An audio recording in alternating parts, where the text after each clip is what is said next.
মুরলির তারিখ 12 অক্টোবর 2024। ওম শান্তি। মধুবন থেকে বাপদাদা বলছেন, মিষ্টি বাচ্চারা, বাবা কান্ডারি হয়ে এসেছেন তোমাদের সকলের জীবন রূপী নৌকাকে বিষয় বৈতরণী থেকে বের করে ক্ষীর সাগরে নিয়ে যেতে।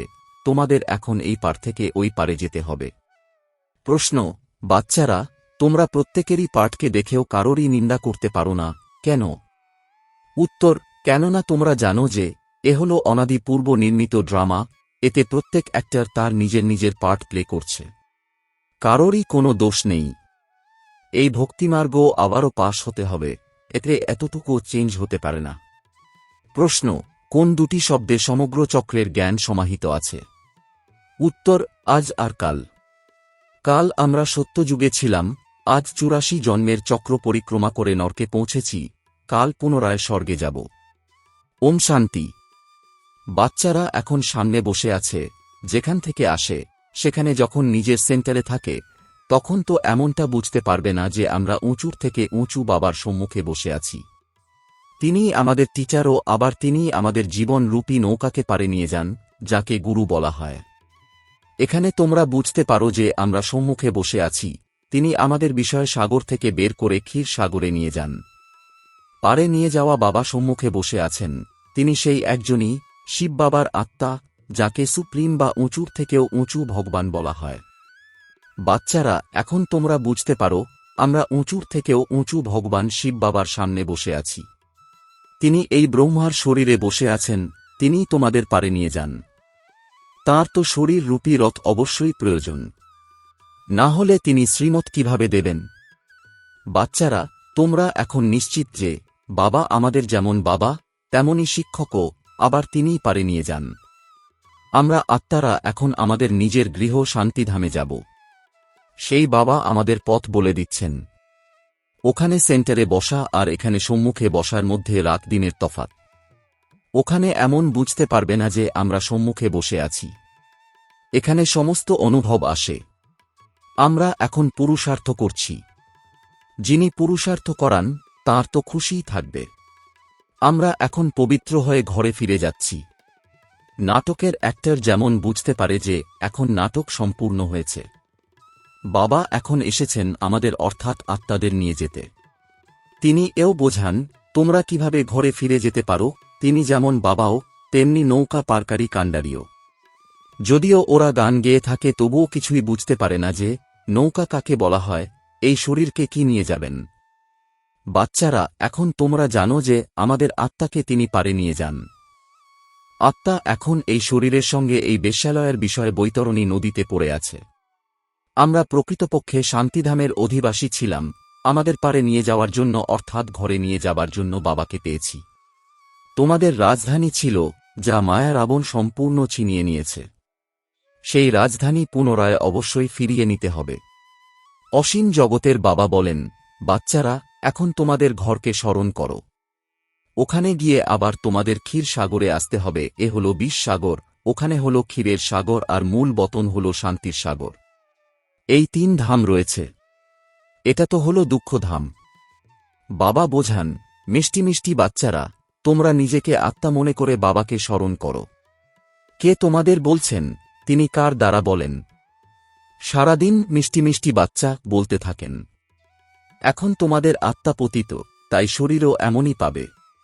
এখন তোমরা বুঝতে পারো আমরা পাকা সোনার গয়না ছিলাম, এরপর খাত পড়তে পড়তে নকল হয়ে গেছি। এখন এই খাত কিভাবে নির্গত হবে, তাই এ হল স্মরণের যাত্রার ঘাটতি। অগ্নিতে সোনা তো পাকা হয়, তাই না? বাবা বারবার বোঝান, আমি এই যে বোঝাই, যা আমি তোমাদের দিই, প্রতিকল্পে আমি তা দিয়ে এসেছি। এ আমার পার্ট। আবার 5000 বছর পরে এসে বলি, বাচ্চারা, তোমরা পবিত্র হও। সত্যযুগেও তোমাদের আত্মা পবিত্র ছিল, শান্তিধামেও পবিত্র আত্মারাই থাকে। সে তো হল আমাদের গৃহ। কত মিষ্টি গৃহ, যেখানে যাবার জন্য মানুষ কত মাথা ঠুকতে থাকে।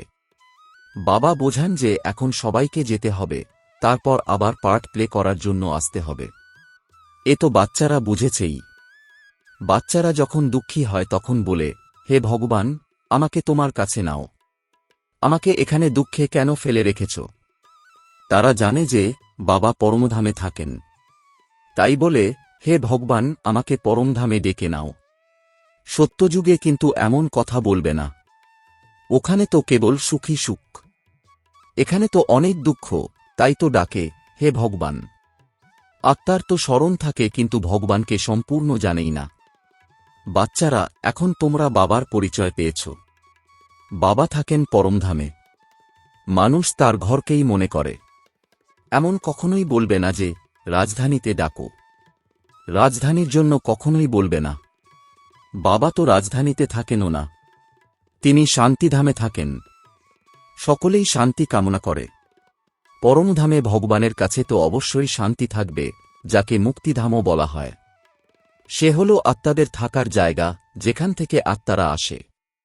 সত্যযুগকে ঘর বলা হবে না, সে হল রাজধানী। এখন তোমরা এখানে বিভিন্ন জায়গা থেকে এসেছ। এখানে এসে সামনে বসেছ। বাবা তোমাদের সঙ্গে বাচ্চা বাচ্চা বলে কথা বলেন। তিনি বাবার রূপে তোমাদের বাচ্চা বাচ্চা বলে ডাকেন, আবার টিচার হয়ে সৃষ্টিচক্রের আদিমধ্যান্তের রহস্য বা হিস্ট্রিজিওগ্রাফি বুঝিয়ে বলেন। এইসব কথা কোনো শাস্ত্রে নেই। বাচ্চারা, তোমরা জানো যে মূলবতন হল আমাদের অর্থাৎ আত্মাদের ঘর। সূক্ষ্মবতন হল দিব্যদৃষ্টির ব্যাপার। বাকি সত্যযুগ, ত্রেতা, দাপর আর কলিযুগ তো এখানেই হয়। তোমরা অভিনয়ও এখানেই করো। সূক্ষ্মবতনে কোনো অভিনয় হয় না। এ হল সাক্ষাৎকারের কথা। কাল আর আজ, এ কথা তো খুব ভালোভাবে বুদ্ধিতে থাকা উচিত। কাল আমরা সত্যযুগে ছিলাম, তারপর ৮৪ জন্ম নিতে নিতে আজ এই নরকে এসেছি। বাবাকে এই নরকেই ডাকা হয়। সত্যযুগে তো অগাধ সুখ থাকে, তাই কেউ সেখানে বাবাকে ডাকেই না। এখানে তোমরা শরীরে আছো, তাই কথা বলো। বাবাও বলেন, আমি সর্বজ্ঞ, অর্থাৎ এই সৃষ্টির আদিমধ্য এবং অন্তকে জানি, কিন্তু কিভাবে তা তোমাদের শোনাব। এ তো চিন্তা করার মতো কথা। তাই লেখা রয়েছে, বাবা রথ নেন। তিনি বলেন, আমার জন্ম তোমাদের মতো নয়। আমি এনার মধ্যে প্রবেশ করি। তিনি এই রথেরও পরিচয় দেন। এই আত্মাও নাম রূপ ধারণ করতে করতে তমপ্রধান হয়ে গেছে। এই সময় সকলেই শিশু, কারণ তারা বাবাকেই জানে না। তাই সকলেই হল বালক, বালিকা। নিজেদের মধ্যে তারা যখন লড়াই করে, তখন তো বলে, তোমরা ছেলে মেয়েরা লড়াই ঝগড়া কেন করছ? বাবা তাই বলেন, আমাকে তো সবাই ভুলে গেছে। আত্মাকে এই বালক বালিকা বলা হয়। লৌকিক বাবাও এমন বলেন, অসীম জগতের বাবাও বলেন, ছেলেমেয়েরা, তোমাদের অবস্থা এমন কেন? তোমরা কি অনাথ? বাবা মা নেই। তোমরা অসীম জগতের বাবাকে পেয়েছ, যিনি তোমাদের স্বর্গের মালিক করেন, যাকে তোমরা অর্ধেক কল্প ধরে ডেকে এসেছ। তাঁর জন্য মানুষ বলে দেয়, তিনি নুড়ি পাথরে শোবেতে আছেন। বাবা এখন তোমাদের সামনে বসিয়ে বোঝাচ্ছেন। বাচ্চারা, তোমরা এখন বুঝতে পারো যে আমরা বাবার কাছে এসেছি। এই বাবাই আমাদের পড়ান। আমাদের জীবনরূপী নৌকাকে তিনিই পারে নিয়ে যান, কেননা এই নৌকা অনেক পুরানো হয়ে গেছে। তাই বলা হয়, একে পার করো আর আমাদের নতুন নৌকা দাও। এই পুরানো নৌকা হল বিপজ্জনক। কোথায় গিয়ে রাস্তায় ভেঙে পড়ে অ্যাক্সিডেন্ট হয়ে যায়। তাই তোমরা বলো, আমাদের এই নৌকা পুরানো হয়ে গেছে, এখন আমাদের নতুন দাও। এই শরীরকে বস্ত্রও বলা হয়, আবার নৌকাও বলা হয়। বাচ্চারা বলে, বাবা, আমাদের তো এই রকম অর্থাৎ লক্ষ্মীনারায়ণের মতো শরীর চাই। বাবা বলেন, মিষ্টি মিষ্টি বাচ্চারা, তোমরা স্বর্গবাসী হতে চাও। প্রতি ৫,০০০ বছর অন্তর তোমাদের এই বস্ত্র পুরানো হয়। তখন আমি আবার নতুন প্রদান করি। এ হল আসুরি বস্ত্র। আত্মাও এখন আসুরি। মানুষ যখন গরিব হয়, তখন বস্ত্র তো গরিবদেরই পরিধান করবে। বিত্তবান হলে বস্ত্র বিত্তবানদেরই পরিধান করবে। এই কথা এখন তোমরাই জানো। এখানে তোমাদের এই নেশা থাকে যে আমরা কার সামনে বসে আছি। সেন্টারে যখন তোমরা থাকো, তখন তোমাদের এই অনুভূতি আসবে না। এখানে সামনে বসে থাকলে অনেক খুশি হয়, কেননা বাবা ডাইরেক্ট বসে বোঝান। এখানে কেউ বোঝাতে থাকলে বুদ্ধিযোগ কোথায় না কোথায় ছুটতে থাকবে। বলা হয় না, বৈষয়িক চিন্তায় ফেঁসে রয়েছে, সময় কোথায় পাবে?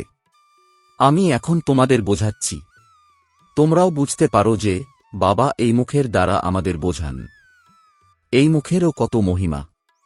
মানুষ গোমুখের থেকে অমৃত পান করার জন্য কোথায় না কোথায় গিয়ে ধাক্কা খায়। তারা কত পরিশ্রম করে যায়, মানুষ বুঝতেই পারে না যে এই গোমুখ কি।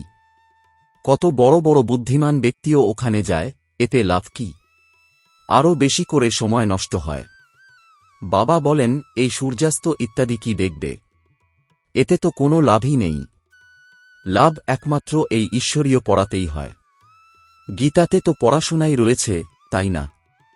গীতাতে কোনো হঠযোগ ইত্যাদির কথা নেই। ওখানে তো রাজযোগ আছে। তোমরা এখানে এসেছ রাজত্ব নেওয়ার জন্য। তোমরা জানো যে এই আসুরি দুনিয়ায় তো কত লড়াই ঝগড়া ইত্যাদি রয়েছে। বাবা তো আমাদের যোগবলের দ্বারা পবিত্র করে এই বিশ্বের মালিক বানিয়ে দেন। দেবদেবীদের হাতে অস্ত্রশস্ত্র দিয়ে দিয়েছে, কিন্তু এক্ষেত্রে অস্ত্রশস্ত্র ইত্যাদির কোনো কথা নেই। কালীকে দেখো, কত ভয়ানক তৈরি করে দিয়েছে। এই সবই তারা নিজের মনের ভ্রান্তিতে বসে বসে বানিয়েছে। দেবীরা এমন 4 বা 8 হাতের হই না। এসবই হল ভক্তিমার্গের। বাবা তাই বোঝান, এ হল অসীম জগতের নাটক। এখানে কারোরই কোনো নিন্দা ইত্যাদির কথা নেই। এই অনাদি নাটক হল পূর্ব নির্মিত। এতে কোনো কিছুর তফাত হয় না। জ্ঞান কাকে বলা হয় আর ভক্তি কাকে বলা হয়, এ কথা বাবাই বোঝান। তবুও তোমাদের ভক্তিমার্গকে পাশ করতে হবে। এমনভাবেই তোমরা আবার 84 জন্মের চক্র ঘুরতে ঘুরতে নিচে আসবে। এ হল অনাদি পূর্ব নির্মিত এক বড়ই সুন্দর নাটক, যা বাবা তোমাদের বোঝান। এই ড্রামার রহস্যকে বুঝতে পারলে তোমরা এই বিশ্বের মালিক হয়ে যাও। ওয়ান্ডার, তাই না? ভক্তি কিভাবে চলে আর জ্ঞান কিভাবে চলে, এই খেলা অনাদি পূর্ব নির্মিত রয়েছে। এতে কোনোই চেঞ্জ হওয়া সম্ভব নয়। ওরা তো বলে দেয়, ব্রহ্মে লীন হয়ে গেছে, জ্যোতি জ্যোতিতে মিলিয়ে গেছে। এ হল সংকল্পের দুনিয়া, যার মনে যা আসে তাই বলতে থাকে। এ তো পূর্ব নির্মিত এক খেলা। মানুষ তো বায়োস্কোপ দেখে আসে, তাকে কি সংকল্পের খেলা বলা হবে? বাবা বসে বোঝান, বাচ্চারা, এ হল অসীম জগতের নাটক, যা আবার হুবহু রিপিট হবে। বাবা এসেই এই জ্ঞান প্রদান করেন, কেননা তিনি হলেন সর্বজ্ঞ। তিনি মনুষ্য সৃষ্টির বীজরূপ, তিনি চৈতন্য, তাঁর মধ্যেই সম্পূর্ণ জ্ঞান রয়েছে। মানুষ তো লক্ষ বছরের আজু লিখে দিয়েছে। বাবা বলেন, সৃষ্টির আজু এত হতেই পারে না। বায়োস্কোপ যদি লক্ষ বছরের হয়, তাহলে কোনো মানুষের বুদ্ধিতেই তা টিকতে পারবে না।